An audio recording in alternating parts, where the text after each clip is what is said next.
WeChat အကောက်ဖောက်နီးကတော်တော်လေးကိုခက်စားတဲ့ထင်တယ်ဆိုတော့ကျွန်တော်ရဲ့ Facebook Messenger မှာဒီရဲ့ WeChat အကောက်ဖောက်နီးရဲ့ပြီးရင် WeChat အကောက်ကိုနှစ်ကောက်တစ်ပြိုင်နက်တည်းဖုန်းတစ်လုံးမှာဘယ်လိုသုံးရမလဲဆိုတာလာမိထားတာဖြစ်တဲ့အတွက်ကြောင့်မလို့ကျွန်တော်ဒီနေ့ဗီဒီယိုလုပ်ပေးရခြင်းဖြစ်တယ်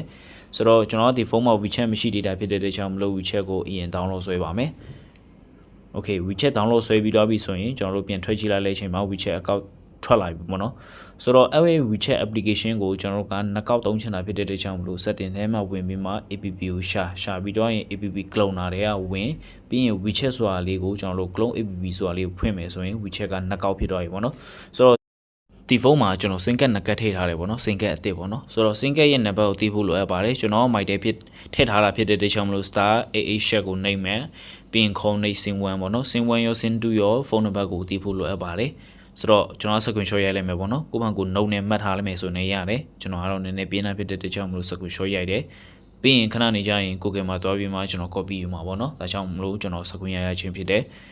Okay screen ရိုက်ပြီးတော့ပြီဆိုရင်ကျွန်တော်တို့ရဲ့ဒီ Google ထဲမှာတွားပြီးမှ camera ထဲဝင်ပြီးရင်ကျွန်တော်တို့ scene 1ကိုကျွန်တော်တို့လှုပ်မှ copy ယူလိုက်မယ်ပေါ့နော်ဒါနည်းနည်းကျွန်တော်အတွက်ပို့လွယ်လို့ပေါ့နော်ပြီးရင် WeChat ထဲမှာဝင်မယ်ကျွန်တော်တို့ဒီ login sign up language ဆိုမှ3မျိုးရှိရပေါ့နော် language မှာကိုချက်တဲ့ language ကိုရွေလို့ရတယ်ပြီးရင် sign up ကိုနှိပ်ပြီးမှကျွန်တော်တို့ဒီရဲ့ sign up VIA mobile ကိုတစ်ချက်နှိပ်မယ်ပေါ့နော်ပြီးရင်ကျွန်တော်တို့အကောက်ထားမဲ့နာမည်လေးကိုတစ်ချက်ရေးပေးရပါမယ် Okay ကျွန်တော်က AA လို့နာမည်ပေးလိုက်မယ်ပေါ့နော်ပြီးရင်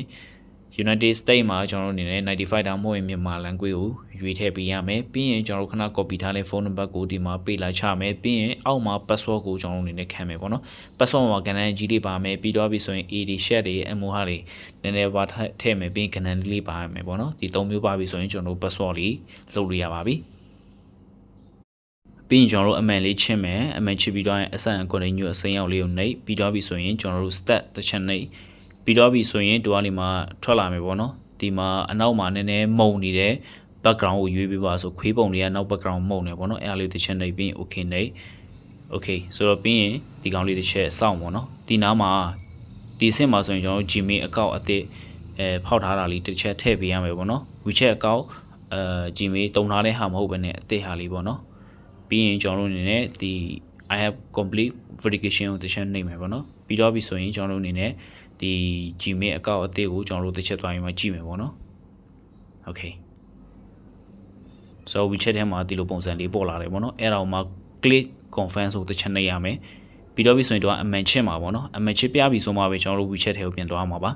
WeChat ထဲမှာသွားပြီးမှကျွန်တော်တို့အနေနဲ့တစ်ချက်ပြန်ပြီးမှနှိပ်လိုက်အဲ့လိုဆိုရင်ကျွန်တော်တို့အနေနဲ့ QR တောင်းတဲ့အဆင့်ကိုရောက်ပြီပေါ့နော် QR ကိုကျွန်တော်တို့အနေနဲ့ဖတ်လိုက်မယ်ဆိုရင်ဒီလိုပုံစံ verify လေးပေါ်လာမယ်အဲ့ဒါလေးကိုတစ်ချက်နှိပ်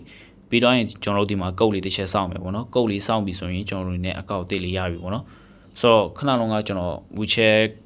စင်ဝန်နဲ့ဖောက်တာမှအောင်မြင်လိုက်အောင်ပေါ့နော်ဘာလို့လဲဆိုရင် line မကောင်းနေလို့သူ့အနေနဲ့ too many ဆိုရင်မှပြတာပေါ့နော်ဆိုတော့ကျွန်တော်နောက်နေ့မှပဲပြန်မှဖောက်လို့ရမှာဒါကြောင့်စင်သူနံပါတ်နဲ့ကျွန်တော်ပြန်ပြီးမှ change လိုက်တာပေါ့နော်ဆိုတော့ WeChat ကောက်ဖောက်မယ်ဆိုရင် line ကောင်းဖို့လေးလိုအပ်တယ်ပေါ့နော်ဆိုတော့ WeChat အကောင့်လေးရတော့ပြီပေါ့နော်အစားတော့ WeChat အကောင့်နှစ်ကောက်ဖောက်မယ်လို့ပြောခဲ့ပြီးမယ်ပေါ့နော်တကောက်ကကျတော့ error တက်သွားတယ်ပေါ့နော် line မကောင်းတာဖြစ်တဲ့အတွက်ကြောင့်မလို့ okay ဆိုတော့ဒီရဲ့ WeChat တကောက်လေးရသွားတယ်ပေါ့နော်Okay အားလုံး WeChat ကောက်ဖောက်မယ်ဆိုရင်လည်း line ကောင်းဖို့အရေးကြီးရပေါ့နော်